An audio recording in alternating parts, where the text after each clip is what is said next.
പിതാവിൻ്റെയും പുത്രൻ്റെയും പരിശുദ്ധാത്മാവിൻ്റെയും നാമത്തിൽ ആമേൻ. എല്ലാവർക്കും എൻ്റെ സ്നേഹവന്ദനം. നമ്മൾ ദൈവാനുഗ്രഹത്തോടുകൂടി പുതിയ മത്സരത്തിലേക്ക് പ്രവേശിക്കുകയാണ്. ഇന്ന് ജനുവരി 1 ബുധനാഴ്ച. ഈ അനുഗ്രഹം ഈ വർഷം മുഴുവനും നിറഞ്ഞു നിൽക്കട്ടെ എന്ന് ഈശോ മിശിഹായുടെ നാമത്തിൽ മാതാവിൻ്റെ മധ്യസ്ഥത്തിൽ ആശംസിക്കുന്നു. പ്രാർത്ഥിക്കാം. അമ്മേ പരിശുദ്ധ അമ്മേ, അമ്മേ പരിശുദ്ധ ദൈവമാതാവേ, ദൈവമാതാവേ, അങ്ങ് കൃപാസനത്തിൽ പ്രത്യക്ഷപ്പെട്ട് വരാൻ പോകുന്ന മഹാദുരന്തത്തിൽ രക്ഷപ്പെടാനും എല്ലാവർക്കും വേണ്ടി പ്രാർത്ഥിക്കുവാനും ആവശ്യപ്പെട്ടിട്ട് 20 വർഷം തികയുന്ന ഈ വേളയിൽ കൃപാസനത്തിലൂടെ ഞങ്ങൾക്കും ഈ ദേശത്തിന് അങ്ങ് മാധ്യസ്ഥം തേടി തന്ന എല്ലാ അനുഗ്രഹങ്ങൾക്കും കൃപകൾക്കും ഞങ്ങളിപ്പോൾ ഹൃദയം നിറഞ്ഞ നന്ദി പറയുന്നു. അമ്മേ പരിശുദ്ധമ്മേ, ജപമാല മാതാവേ, സകല പ്രാർത്ഥനയോടും ചേർത്ത് ഞങ്ങളിപ്പോൾ പ്രാർത്ഥിക്കുന്ന ഈ കുടുംബത്തിന്റെ പ്രത്യേക നിയോഗം നമ്മുടെ വ്യക്തിപരമായ ആവശ്യങ്ങൾ പറയുക.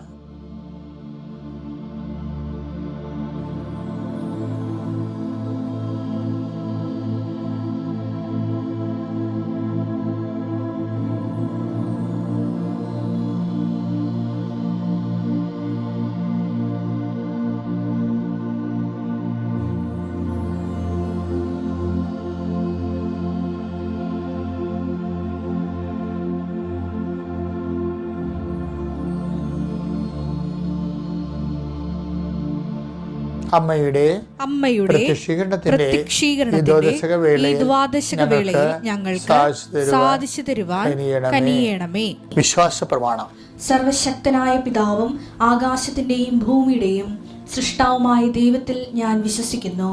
അവിടുത്തെ ഏകപുത്രനും ഞങ്ങളുടെ കർത്താവുമായ ഈശോ മിശിഹായിലും ഞാൻ വിശ്വസിക്കുന്നു.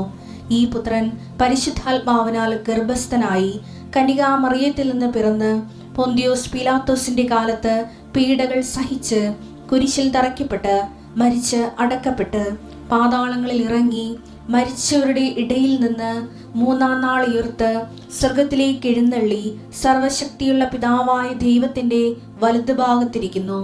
അവിടെ നിന്ന് ജീവിക്കുന്നവരെയും മരിച്ചവരെയും വിധിക്കുവാൻ വരുമെന്നും ഞാൻ വിശ്വസിക്കുന്നു.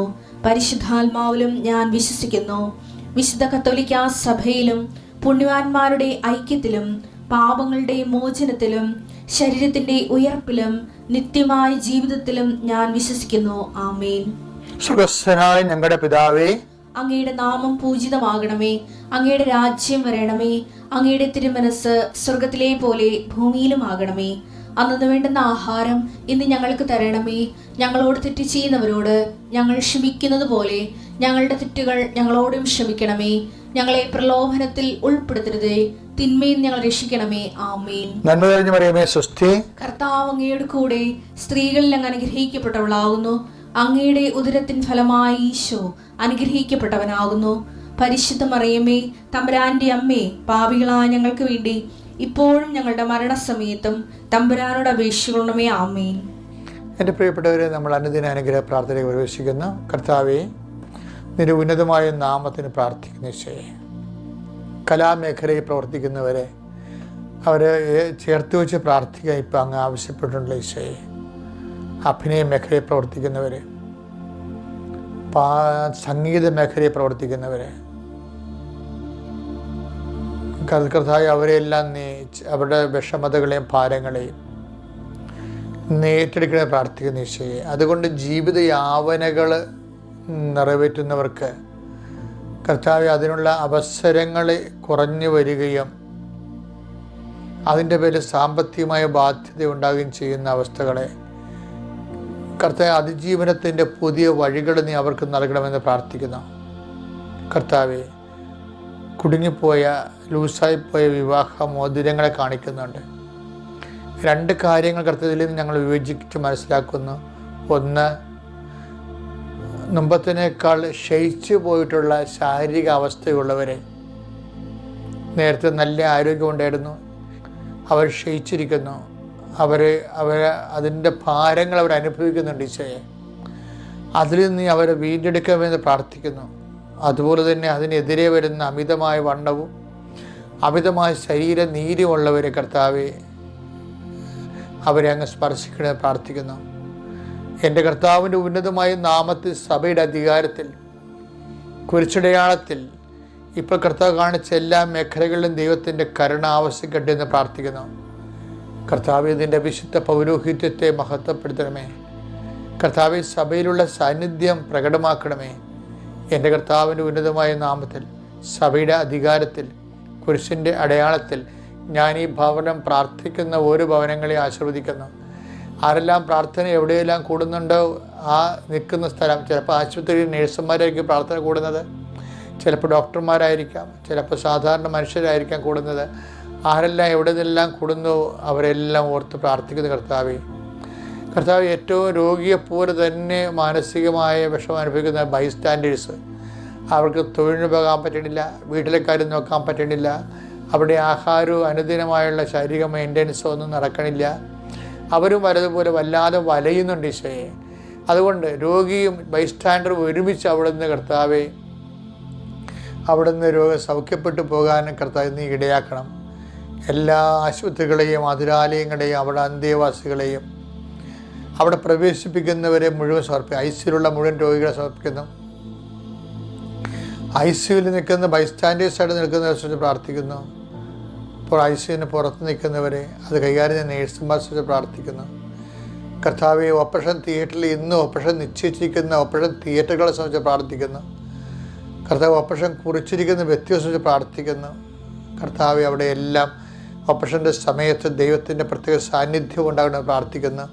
ഓപ്പറേഷൻ വരുമോ ഇല്ലയോ എന്ന് ഓർത്തുകൊണ്ട് വേദനിക്കുകയും വിഷമിക്കുകയും ചെയ്യുന്നവരെ സംബന്ധിച്ച് പ്രാർത്ഥിക്കുന്നു. അവിടെ ഓപ്പറേഷനുകളെല്ലാം നീങ്ങിപ്പോകാൻ വേണ്ടി പ്രാർത്ഥിക്കുന്നു. ദൈവത്തിൻ്റെ കരുണ ചൊരിയണ പ്രാർത്ഥിക്കുന്നു.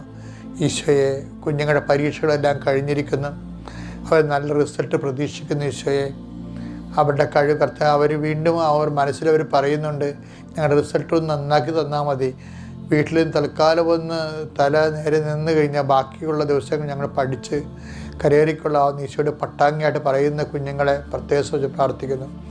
ദൈവത്തിൻ്റെ കരുണ അവരിലേക്ക് ആവശ്യിക്കട്ടെ, അവർക്ക് നല്ല റിസൾട്ട് ലഭിക്കാൻ വേണ്ടി പ്രാർത്ഥിക്കുന്നു. കർത്താവ്, പഠിക്കുന്ന രാത്രിയും പകലും പഠിക്കുന്നുണ്ട്, ഈ നാശം പിടിച്ച പഠനം എന്ന് തീരും എന്നറിയാതെ അവർ വിഷമിക്കുന്നവരുണ്ട്. ഈശോയെ, അവരെല്ലാം ഏറ്റെടുക്കണമെന്ന് പ്രാർത്ഥിക്കുന്നു. എൻ്റെ കർത്താവിൻ്റെ ഉന്നതമായ നാമത്തിൽ, സഭയുടെ അധികാരത്തിൽ, കുരിശിൻ്റെ അടയാളത്തിൽ, ദൈവത്തിൻ്റെ ശക്തിയാൽ, എൻ്റെ കർത്താവിൻ്റെ ഉന്നതമായ നാമത്തിൽ, സഭയുടെ അധികാരത്തിൽ, കുരിശിൻ്റെ അടയാളത്തിൽ, ദൈവത്തിൻ്റെ ശക്തിയാൽ നിങ്ങൾ സംരക്ഷിക്കപ്പെടുകയും സൗഖ്യപ്പെടുകയും നിങ്ങളുടെ ജീവിത മാർഗങ്ങൾ, കമ്പോളങ്ങൾ, വ്യവസായ ശാലകൾ, അത് വഴിമുട്ടിയവർ, അടഞ്ഞുപോയവർ, കടം കയറി മുടിഞ്ഞു പോയവർ, ജപ്തി നടപടി നേരിടുന്നവർ, സാമ്പത്തിക ബാധ്യതകൾ ഇനിയും സാധനം എടുത്ത് വെക്കാൻ പറ്റാത്തവർ, നാട്ടുകാരുടെ കൈകളിലേക്ക് സാധനങ്ങൾ പോയി കടമായി പോയവർ, കടം കയറി തകർന്നു പോയവരെ സംബന്ധിച്ച് പ്രാർത്ഥിക്കുന്നു. ഇനിയൊരു വഴി എങ്ങനെയാണെന്നറിയാതെ വീട്ടിൽ നിന്ന് ഇറങ്ങിപ്പോയിട്ട് മക്കളുണ്ട്, തൊഴിൽ തേടി അലയുന്ന മക്കളുണ്ട്, മത്സ്യത്തൊഴിലാളികളുണ്ട്, കർഷക തൊഴിലാളികളുണ്ട്, ഉദ്യോഗസ്ഥന്മാർ, പണ്ട് ജോലി ഉണ്ടായിരുന്നവരും ഇപ്പോൾ സസ്പെൻസിലിരിക്കുന്ന ഉദ്യോഗസ്ഥന്മാരുണ്ട്. ഈശോയെ, പല പല കാര്യങ്ങളും ജനങ്ങളുടെ സമ്മർദ്ദങ്ങളും മൂലം പല പല വിഷമതകളാൽ കർത്താവ് കഴിയുന്ന ഓരോരോ രാജ്യങ്ങളിലും നമ്മുടെ രാജ്യത്തും സംസ്ഥാനത്തുമൊക്കെ കർത്താവ് പഠന ജോലി സംബന്ധമായ സർവീസ് പ്രോബ്ലംസ് വിശ്രമിക്കുന്നവരുണ്ട്. ഈശോയെ, അവരെല്ലാം നീ ഏറ്റെടുക്കണം പ്രാർത്ഥിക്കുന്നു. ഈശോയെ, കാർഷിക മേഖലകളിലെ ആവശ്യത്തിന് വളമില്ല, ചരക്കുകൾ കൊടുക്കാൻ പറ്റണില്ല, ഏലം ഇരുന്ന് പോകുന്നു, കുരുമുകൾ ഇരുന്ന് പോകുന്നു, റബ്ബർ ഷീറ്റ് കൊടുക്കാൻ പറ്റുന്നില്ല, അതിൻ്റെ പേരിൽ കടമേറി മുഴുകയും വിഷമിക്കുകയും ചെയ്തവരുണ്ട്. കർത്താവ്, അവരെല്ലാം ഏറ്റെടുക്കണേ. മത്സ്യങ്ങൾ ചെറുതാകുന്നു, കിട്ടുന്ന മത്സ്യങ്ങൾ കൊടുക്കാൻ പറ്റുന്നില്ല, വലിയ വില കിട്ടുന്നില്ല, അങ്ങനെയൊക്കെ വ്യത്യസ്തമായ ജീവിത മേഖലകളിൽ വേദനിക്കുന്നവരുണ്ട്. ഈശോയെ, അവരെല്ലാം സംബന്ധിച്ച് പ്രാർത്ഥിക്കുന്നു. കർത്താവെ, എല്ലാ മേഖലകളിലും നിർമ്മാണ തൊഴിലാളികളെയും, കർത്താവ്, കൽപ്പണിയും മരത്തിൻ്റെ പണികളുടെ എല്ലാം പെയിൻറ്റേഴ്സിനെ എല്ലാം സംബന്ധിച്ച് പ്രാർത്ഥിക്കുന്നു. ഓട്ടോറിക്ഷ തൊഴിലാളികളെയും വാഹന തൊഴിലാളികളെയും സംബന്ധിച്ച് പ്രാർത്ഥിക്കുന്നു. ദൈവത്തിൻ്റെ കരുണ നിങ്ങളിലേക്ക് ആവശ്യിക്കട്ടെ. കർത്താവെ, ഓരോരോ ജോലി ചെയ്യുന്നവരെ, PhD പോലെയുള്ള പ്രബന്ധങ്ങൾ ചെയ്യുന്നവർ, അതുപോലെ ഡിസർട്ടേഷൻ ചെയ്യുന്നവർ, റെക്കോർഡ് ചെയ്യുന്നവർ, കർത്താവെ അവരെല്ലാം ഒരു ഉറക്കം നിന്ന് ഊണുമില്ലാതെ ചെയ്യുന്ന ജോലികൾക്ക് അവർക്ക് നല്ല മാർക്ക് കൊടുത്ത്, നല്ല ക്ലാസ് കൊടുത്ത്, അവർക്ക് നല്ല സന്ധിപ്പ് നൽകി പ്രാർത്ഥിക്കുന്നു. ഒരു ഗർഭിണികളെ വീണ്ടും ഓർത്ത് പ്രാർത്ഥിക്കുന്നു. കുടുംബ കലഹമുള്ള വീടുകളെ സംബന്ധിച്ച് പ്രാർത്ഥിക്കുന്നു. പേര് പിരിഞ്ഞവരെ സംബന്ധിച്ച് പ്രാർത്ഥിക്കുന്നു. പിരിയാപ്പണെ സംബന്ധിച്ച് പ്രാർത്ഥിക്കുന്നു. പിരിഞ്ഞവരെ കൂടാൻ വേണ്ടി ആഗ്രഹിക്കുന്നവർക്ക് എത്രയും വേഗം കൂട്ടുചേരാനും കുഞ്ഞുങ്ങളുമായിട്ട് ഒരുമിച്ച് ജീവിക്കാൻ ഇടയാക്കാൻ പ്രാർത്ഥിക്കുന്നു. വിദേശങ്ങളിലുള്ളവരും സ്വദേശങ്ങളിലുള്ളവരും എൻ്റെ കർത്താവിൻ്റെ ഉന്നതമായ നാമത്തിൽ സഭയുടെ അധികാരത്തിൽ സർവ്വ മനുഷ്യരും യേശുക്രിസ്തു നാമത്തിൽ അനുഗ്രഹിക്കപ്പെടട്ടെ. Power and grace. ഈ ദിവസം കർത്താവിൻ്റെ ശ്രദ്ധയിൽപ്പെടുത്തിയതാണ്. ഞാൻ അവിടുന്ന് പഠിച്ചൊന്നുമില്ല. പെട്ടെന്ന് ഞാൻ ദിവസങ്ങളിൽ കുർബാന ശരിക്കൊണ്ടിരുന്ന സമയത്ത് പെട്ടെന്ന് പരിശുദ്ധാത്മാവ് ഒരു നോട്ട് തന്നതാണ്. വായിക്കുമ്പോൾ നമുക്ക് മനസ്സിലായത് അതായത് ആദത്തിനോട് കർത്താവ് ചോദിക്കുന്നത് നമ്മളെപ്പോഴും കേൾക്കുന്നതാണ്. Adam, where are you? 33:9. അവിടുന്ന് പുരുഷനെ വിളിച്ച് ചോദിച്ചു, നീ എവിടെയാണ്? നീ എവിടെയാണ് എന്ന് ഞാനും കുറേ ധ്യാനം ഇങ്ങനെ എവിടെയാണ് എന്നുള്ള ധ്യാനം ഞാൻ കൂടിയിട്ടുണ്ട്. പക്ഷെ അതില്ല. ഈ ദിവസം എൻ്റെ കുർബാന ചെല്ലിയപ്പോൾ കർത്താവ് പറഞ്ഞത് നീ എവിടെ ആയിരിക്കണമെന്ന് കർത്താവ് ആഗ്രഹിക്കുന്നുണ്ട്. അത് പറയണത് ഉൽപ്പത്തി തന്നെയാണ് പറയണത്. എബ്രഹാത്തിനോട് പറയണതുണ്ട്. എന്താണ്? ഉൽപ്പത്തി 17:1. ഉൽപ്പത്തി 17:1. എന്താണ്? അബ്രാമിന് 99 വയസ്സായപ്പോൾ കർത്താവ് പ്രത്യക്ഷപ്പെട്ട് അവനോട് അരുളി ചെയ്തു, സർവശക്തനായ ദൈവമാണ് ഞാൻ, എന്റെ മുമ്പിൽ വ്യാപരിക്കുക, കുറ്റമറ്റവനായി വർത്തിക്കുക. അതാണ്. അതായത് എവിടെയാണെന്ന് ചോദിച്ച വ്യക്തി ഒരു കുറ്റവാളിയായി പോയപ്പോഴാണ് ചോദിച്ചത്. Where are you? നീ എവിടെയാണ്? 33:9 ചോദിച്ചതാണ്. എന്താണ്? അപ്പോൾ ഒരു കുറ്റത്തിൻ്റെ കഴിഞ്ഞുള്ള സാഹചര്യമാണത്. പക്ഷെ അതിന് പരിഹാരമായിട്ടാണ് എബ്രഹാം ആദ്യത്തെ ആളെ വിളിക്കണത്, എബ്രഹത്തിനെ വിളിക്കണത് ദൈവം. രക്ഷാകര നടപടിക്രമങ്ങൾ ചരിത്രം ആരംഭിക്കാൻ പോവുകയാണ്. അപ്പം അവനോട് പറഞ്ഞിട്ടുണ്ട്, പണ്ട് ആദം കുറ്റം ചെയ്തപ്പോൾ ഞാൻ അവനോട് ചോദിച്ചു, നീ കുറ്റത്തിൻ്റെ മുമ്പിലാണല്ലോ എന്ന്. അതുകൊണ്ട് നീ അത് റീഷിഫ്റ്റ് ചെയ്യണം, മനുഷ്യപ്രകൃതിയെ റീഷിഫ്റ്റ് ചെയ്യണം. അത് എബ്രഹാമാണ് എൻ്റെ ആള്. എബ്രഹാത്തോട് പറഞ്ഞു, നീ എന്ത് ചെയ്യണം? എവിടെയെങ്കിലും ആയിരിക്കരുത്, മറിച്ച് എന്ത് ചെയ്യണം? നീ എൻ്റെ മുമ്പാകെ ആയിരിക്കണം. പിന്നെ എന്ത് ചെയ്യണം? കുറ്റമറ്റവനായിരിക്കണം. ഇപ്പം എൻ്റെ പ്രിയപ്പെട്ടവരെ, നമ്മളെപ്പോഴും കുറ്റമറ്റവനായി വർത്തിക്കുമ്പോൾ നീ ഏത് മതത്തിലുള്ള അയാളായാലും ശരി ദൈവത്തിന് മുമ്പിലാണ്. ക്ലിയർ അല്ലേ? അതുകൊണ്ട് തന്നെയാണ് കുറ്റം ചെയ്ത് കഴിയുമ്പോൾ ദാവീദ് പറയുവേ 51:11 എടുത്ത് സങ്കീർത്തനം, അങ്ങയുടെ സന്നിധിയിൽ അങ്ങയുടെ മുമ്പിൽ നിന്ന് എന്നെ തള്ളിക്കളയരുതേ, അങ്ങയുടെ പരിശുദ്ധാത്മാവിനെ എന്നിൽ നിന്ന് എടുത്തു കളയരുതേ. അപ്പൊ നോക്കി, അവിടെ നോക്കിയേ. അപ്പൊ കുറ്റമില്ലാത്തൊരവസ്ഥ എന്ന് പറഞ്ഞാൽ എന്താണ്? കുറ്റമായി കഴിഞ്ഞാൽ ഓട്ടോമാറ്റിക്കായിട്ട് എന്ത് ചെയ്യും? ദൈവദൃശ്യനതയും നമ്മൾ ഡിപ്രൈവായി പോകും.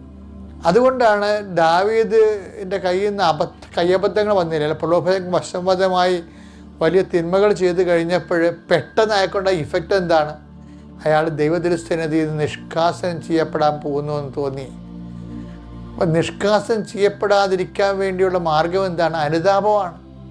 അപ്പോൾ ദൈവവിധരെ നമ്മുടെ ജീവിതത്തിലെ in the presence of God with heavy contrition, കർത്താവിൻ്റെ തിരുസന്നിധിയിൽ ഒരു മനുഷ്യന് അവൻ്റെ തിന്മയെക്കുറിച്ച് തന്നെ ഒരു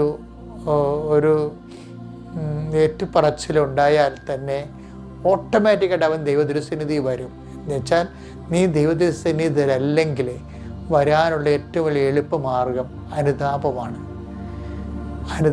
നിനക്കൊരു അനുതാപം ഉണ്ടായിക്കഴിഞ്ഞാൽ അതുപോലെ കുറ്റം ചെയ്യുന്ന സാഹചര്യങ്ങളിൽ നിന്ന് നീ ഒഴിവായി നിന്നുകൊണ്ട്, അത് ദൈവത്തിൻ്റെ പേരിലാണ് ഞാൻ കുറ്റം ചെയ്യുന്ന സാഹചര്യങ്ങൾ ഒഴിവാക്കണം എന്ന് നീ പറഞ്ഞാൽ നീ ഓട്ടോമാറ്റിക്കായിട്ട് ദൈവതിരുസന്നിധി വരും. അതുകൊണ്ട് ഈ ദിവസം നീ എവിടെയെല്ലാം ആയാലും കർത്താവിൻ്റെ തിരുസന്നിധിയിലാണെന്ന് ഉറപ്പ് വരുത്തിക്കൊണ്ട് മുന്നോട്ട് പോവുക. ദൈവം നിങ്ങളെ അനുഗ്രഹിക്കട്ടെ. Praise the Lord.